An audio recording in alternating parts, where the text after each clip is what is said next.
Shooters, you are now in your prep time. Your prep time has ended. With the magazine of 15 rounds making the addition one weapon. Is the line ready? The line is ready. Shooters firing 5 rounds in a time limit of 60 seconds. Stand by. Contact. Yeah.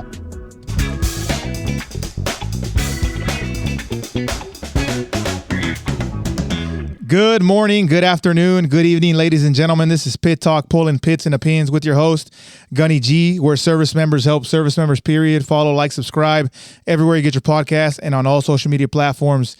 Let me know how I'm doing. Any criticism is good criticism. Let's get into it because you don't get paid to listen. I don't get paid to talk.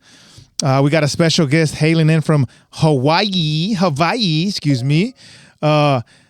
by the name of Rodney Sanchez. Go ahead and say hello to the listeners, Rodney. Hey, how's it going, everybody?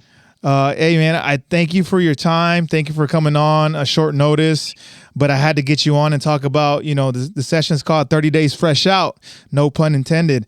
But you got your freedom papers, and so to speak, and we want to talk about transition, help service members that are transitioning and or retiring, medically separate, whatever the case may be.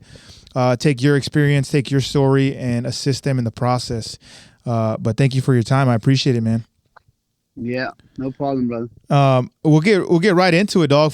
Just give them your full name, how long you served, where and why you got out, and what you're doing now and where you're located.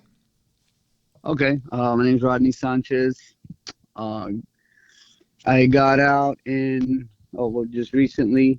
I'm located in Hawaii. I retired here in Hawaii, and I'm actually an operations manager for a local company called Nylon Turf. Basically, I deal with their daily operations and ensuring that employees are conducting themselves as professional on job sites and finishing job sites in a timely manner. I like it. Yeah. Salary comparables to the military? You can't cuss on here, so no. You can cuss. It's your show, dog. You can cuss. You can cuss. Okay, hey man, it takes a big shit on the military salary. I make as much as 2 sergeant majors put together. Let's just put that. Oh boy, do you have any room for secretaries? I'll get out real quick. As long as you wear them silkies, we good. Yeah, I can. That's awesome. That's awesome. Hey, before we get into the meat and potatoes, man, just let the listener know how we know each other, where we met, and all that good stuff.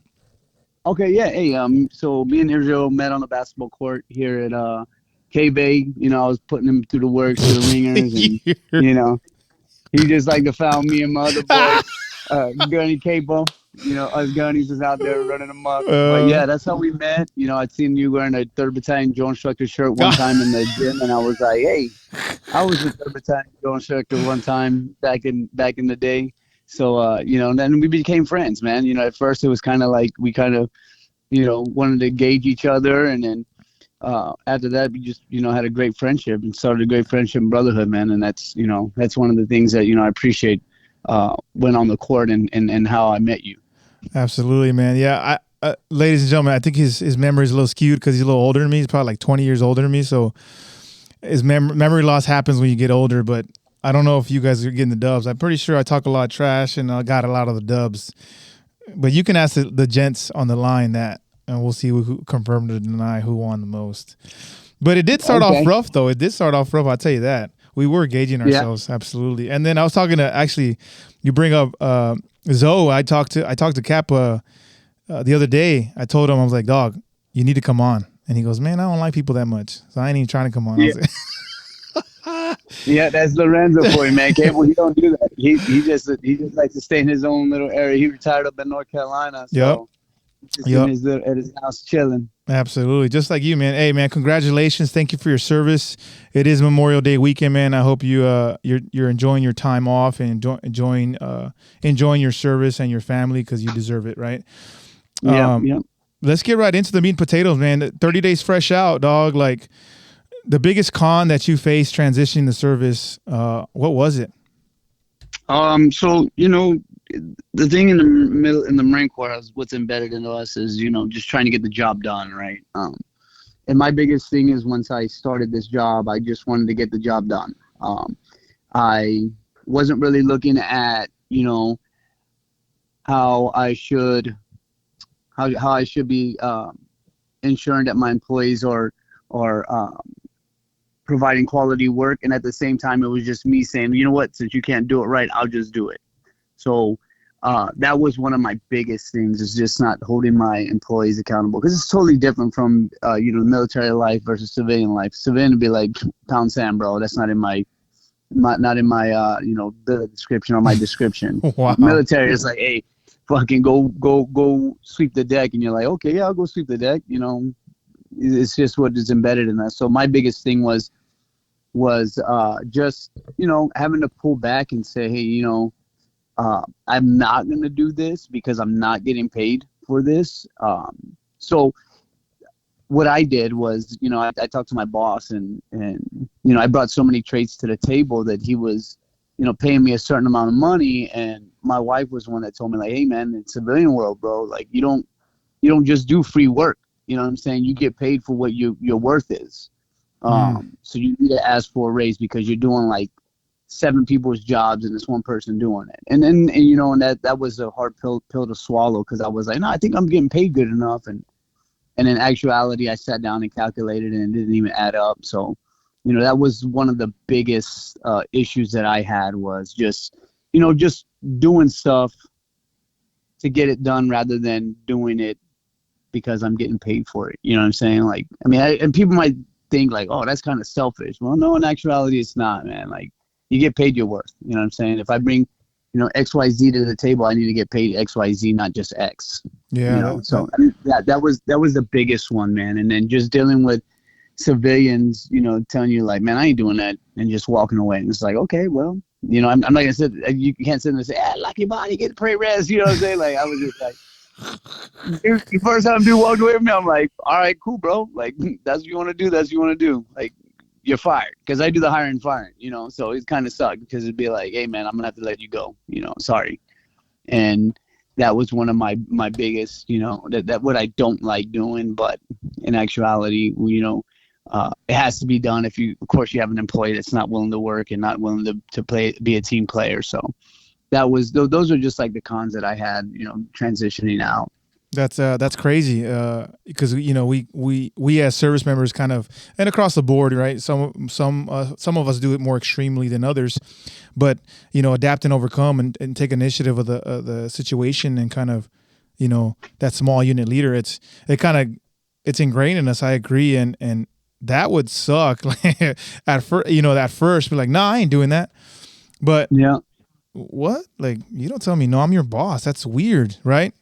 Yep. But it's the truth, man. If you hired me for scrubbing toilets, that's my worth. Pay me for scrubbing toilets. I'm not doing anything else. Yep.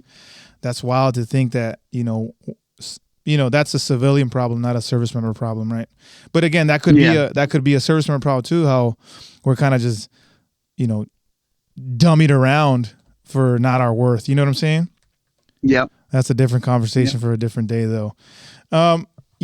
Retirement, you retired out of the Marine Corps, you did your service honorably, and we thank you for your service, Rodney. I appreciate it very much over this Memorial Day weekend.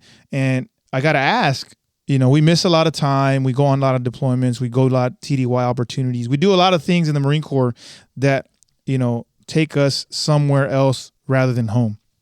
Mm-hmm. And what's some of the biggest pros that, you've encountered now that you transitioned from the military? Well, there's no stress. I don't have no stress. My phone ain't ringing at fucking 1 o'clock saying, hey, why did Lance Corporal fucking Smugatelli drive through the front gate drunk? I don't know. Well, you should know that, Rodney Sanchez. Well, I wasn't in the car with him. I was laying in bed with my wife. You know what I'm saying? Like, I don't have to worry about that shit no more.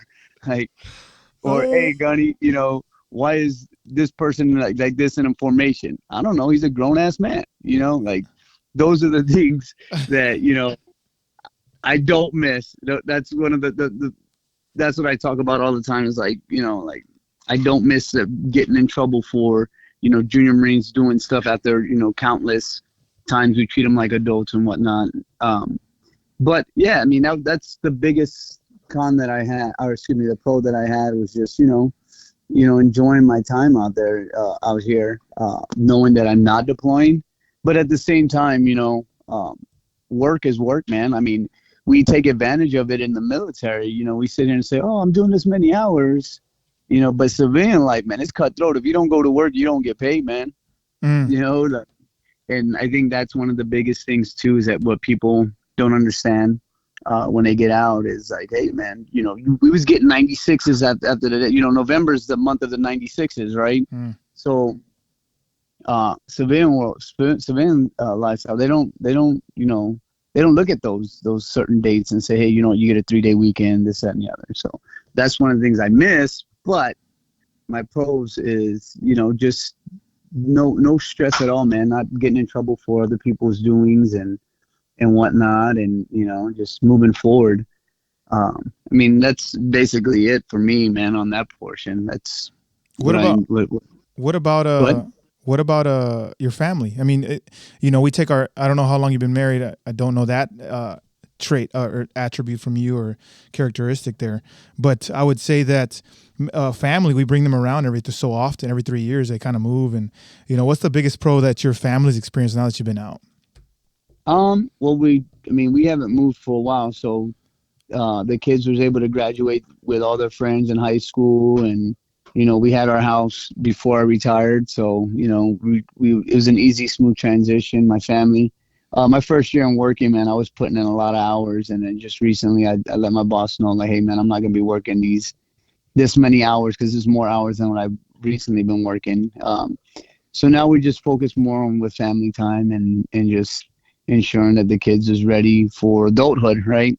Because during the time in the military, I missed a lot of that time of them growing up, just constantly deployed and constantly on, TAD and going different places. So I'm very fortunate and happy that I'm home with my wife and kids, and I don't have to worry about going, to either Okinawa for 7-8 months, or 29 Palms for 3 months, or what I'm saying, like just doing training and then deploying for 9 months, and then it's just that right there is something that I don't miss, and that I'm very thankful for when I got out, was just being able to spend time with the family. Absolutely, man. A lot of credit to them for sticking around. You're a hard pill to swallow sometimes, Rodney. Oh man, there you go. You and my wife been talking that, huh? But credit to you, man, for all those years that you put in, and at the same time trying to nurture your family and be available as a father, as a husband. A applaud to you, because it's important, and you did it well, because they're still around after you retired, right? It could have been worse, and they couldn't have been around. So an applaud to you and your family. So congratulations again for your service, and thank you for your service. I have to add it, because everybody's got a story, everybody's got some experience to tell, and it's your turn to tell us what's been like. And what's the biggest takeaway? You talked about taking initiative and going outside the box in terms of small unit leadership and kind of rolling into the civilian sector, but you got to get paid for X, Y, and Z, not just X, right? What's some of the biggest takeaways that you're applying now in the civilian sector besides the initiative portion?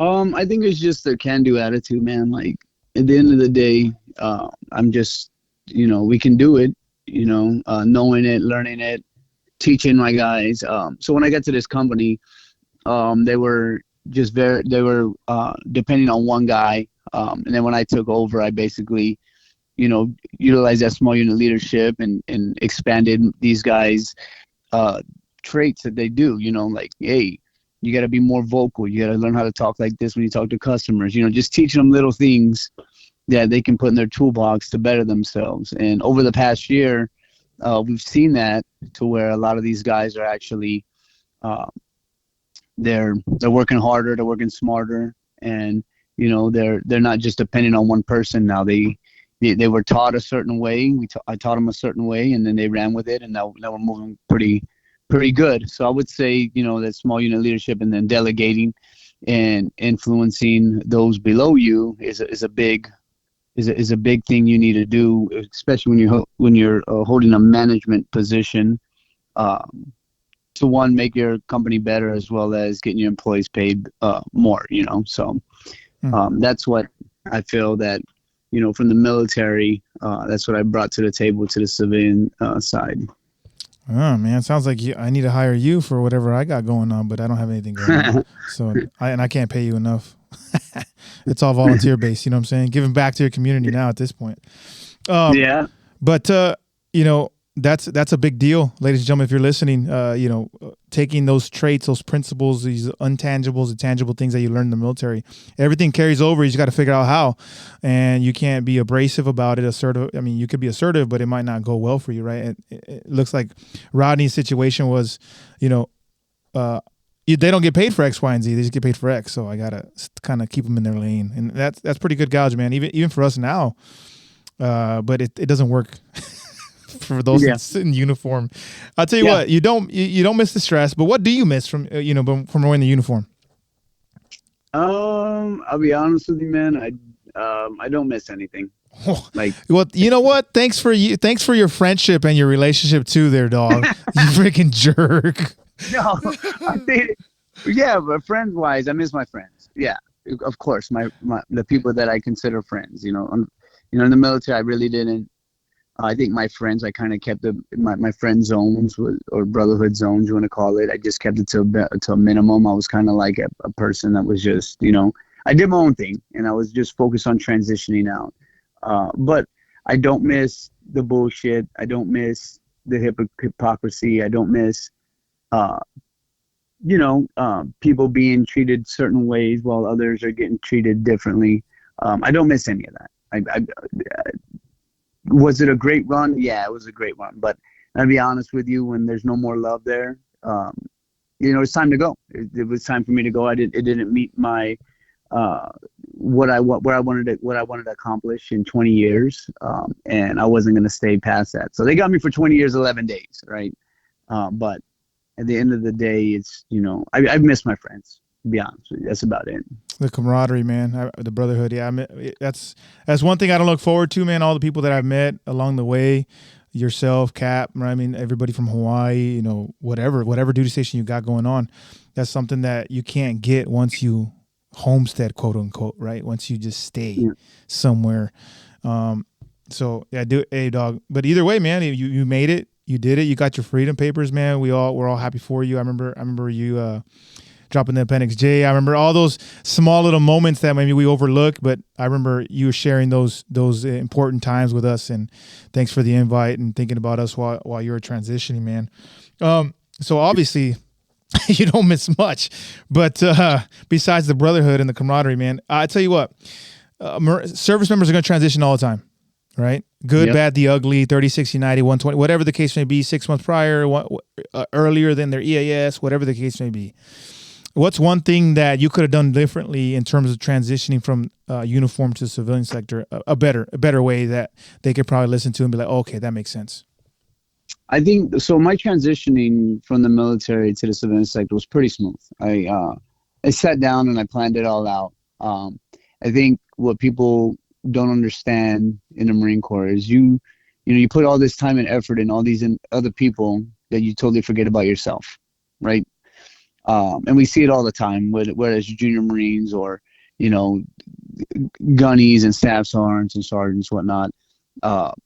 They kind of get worked to the end of their EAS, right? They don't really have time to transition out. They don't have time to go to, TAPS and TAM, and they don't have time to go and look at trying to do a skill bridge.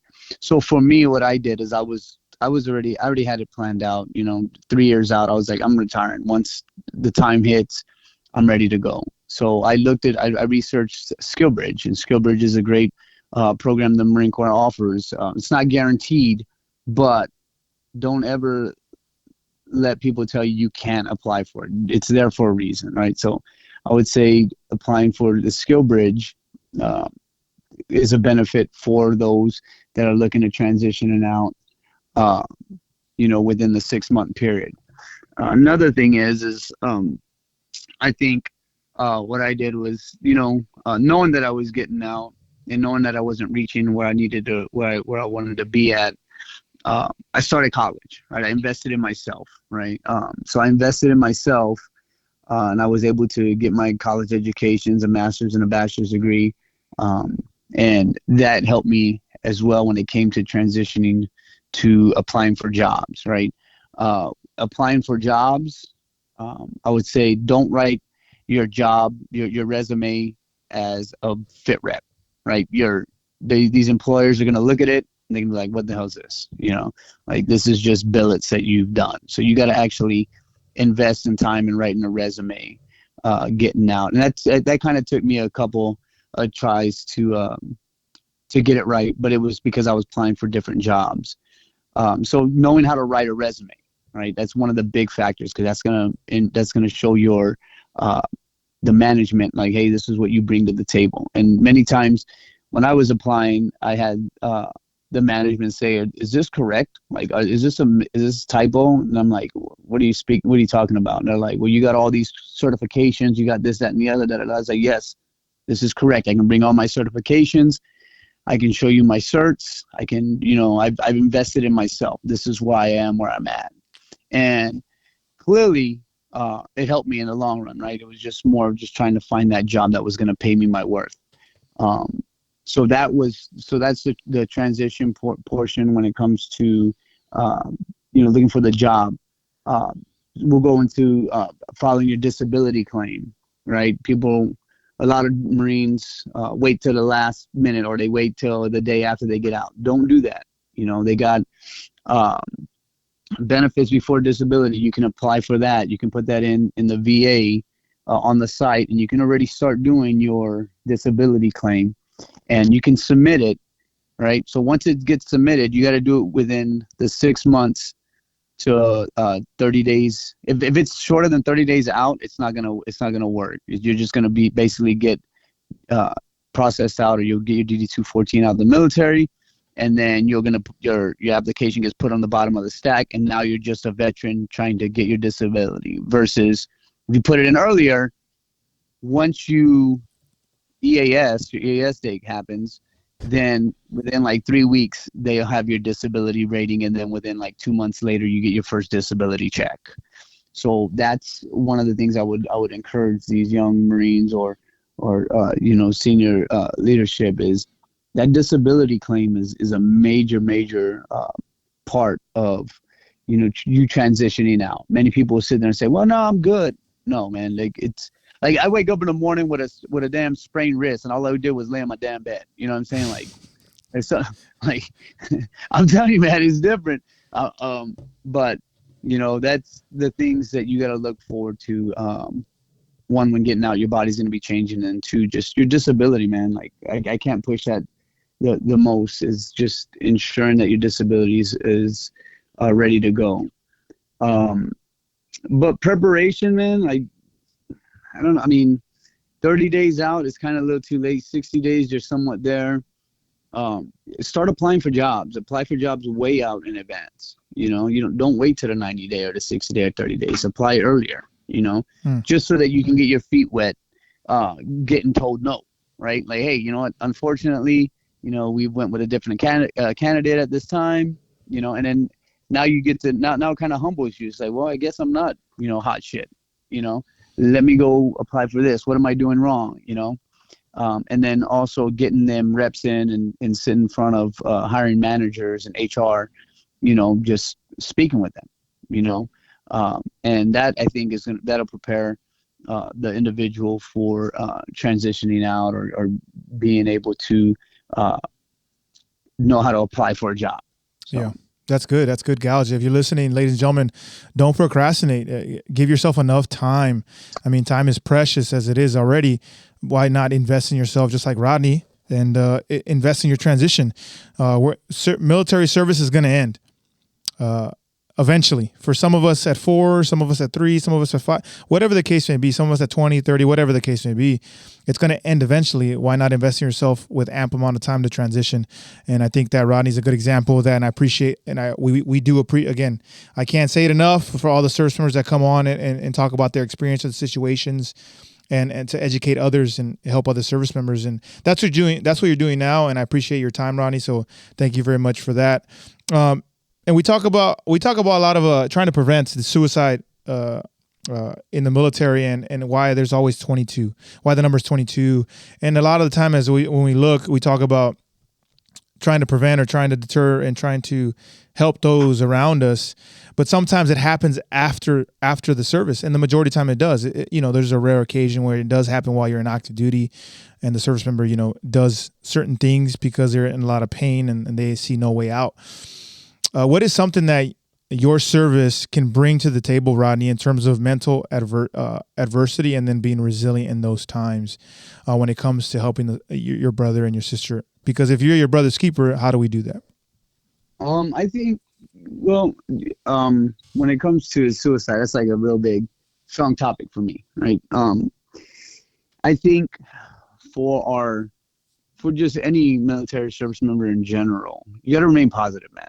I live by the quote, and this is my own quote: "It's got to end sometime," right? It's not an endless fucking tale. You know what I'm saying? The shit's got to end sometime, and then I'm not saying like, you take your life ending. I'm talking about the hard times will end, and what you do from there is what you become. And when I say that, it's meaning like, hey man, we've fallen on our ass multiple times.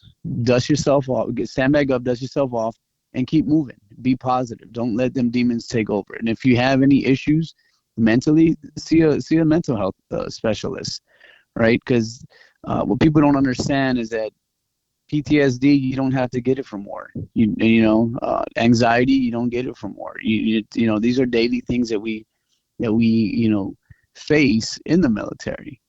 Whether it's, we're in a vehicle accident or something happens, these are traumas in our life, and you need to seek help for that if you're not strong-willed enough to assist yourself.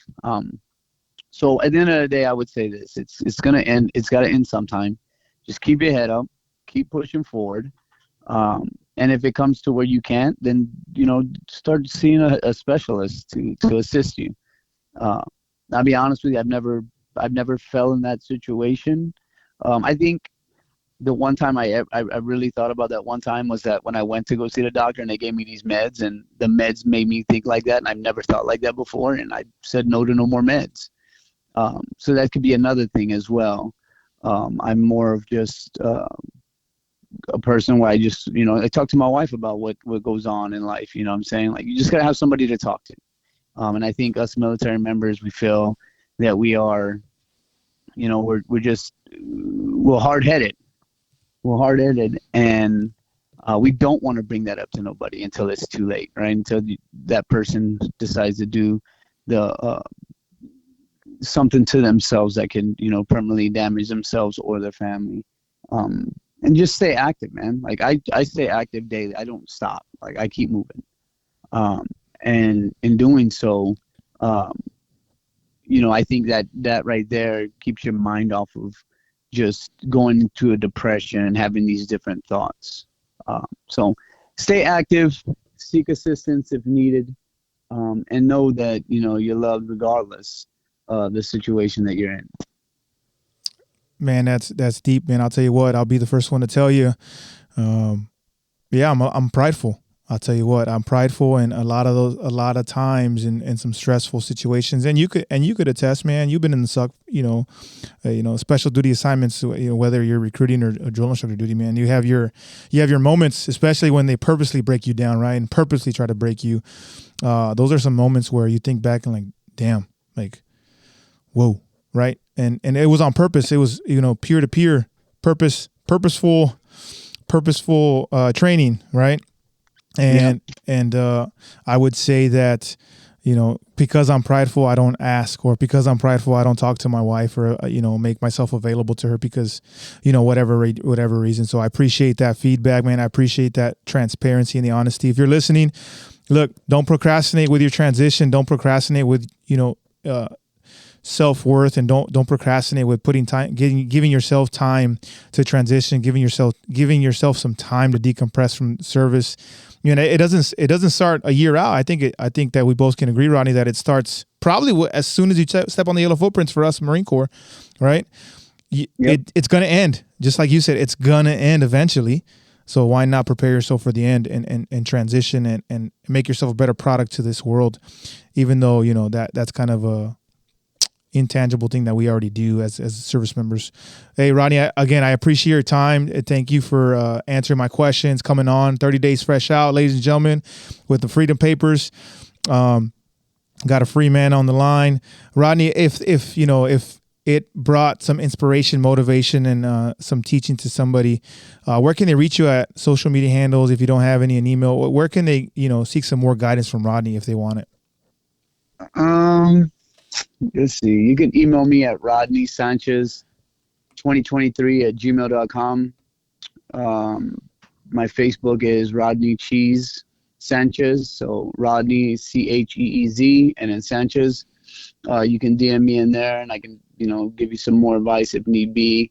One thing that I did want to say though, man, and I know this was off of what the questionnaire is saying, is I think the issues that we have in the military is just our senior leadership not looking at our junior Marines and trying to making them a better product for the civilian sector, right? So we're always big on, leave something better than what you got it. Well, how about we take these junior Marines or military members and make them a better product for society when they get out? Meaning, tell them about college, tell them about the incentives that there is for, E5s and below, the My CAA for the wives. It's like a $5,000,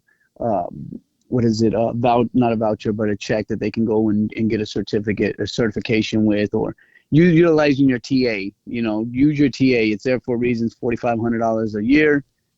Dip into that, get your education so that when you do get out, you're not 4 years behind saying, oh, I'm just going to go to school, right? You get out, you have a college degree, you can just hit the ground running.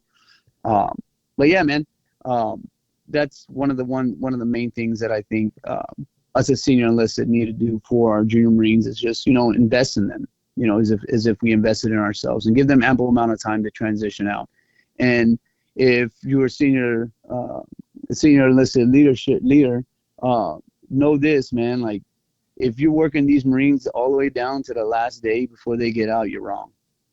Like, you're totally wrong, because I know for a fact there's guys that were transitioning out that didn't show up to work for 6, 7 months, 8 months, and was able to have ample amount of time to transition out. So why don't we do this for our junior Marines is my question. And this is the major things that I think, where we go wrong with in the military. And I'm sorry that I'm going off. No, man, subject. This is your show, dog. You can say whatever what's on your heart, man. I appreciate that too, because we got to think about it.